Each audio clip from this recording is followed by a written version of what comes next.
Seorang bayi laki-laki yang baru lahir ditemukan warga di sebuah kantin sekolah di Desa Tampak, Kecamatan Ranto Perlak, Kabupaten Aceh Timur.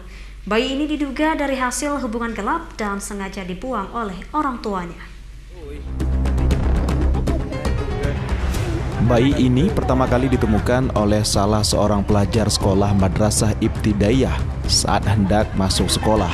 Pelajar tersebut mendengar suara tangisan di sudut kantin sekolahnya.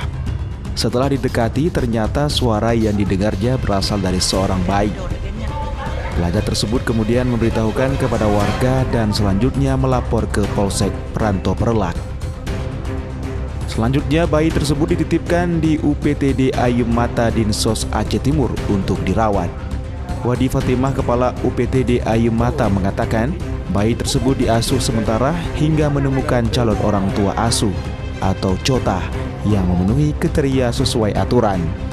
Menurutnya, hingga saat ini telah datang sejumlah cota yang mau mengasuh bayi tersebut. Karena sesuai dengan prosedur yang ada, anak ini harus diamankan, ditempatkan di suatu tempat yang lebih terlindungi. Karena di samping itu juga ada beberapa cota calon orang tua asuh yang ingin mengasuh anak tersebut. Namun demikian, kita melakukan langkah-langkah sesuai dengan aturan dan prosedur yang ada. Kasus pembuangan bayi ini masih ditangani pihak kepolisian setempat. Dugaan sementara bayi tersebut dari hasil hubungan gelap.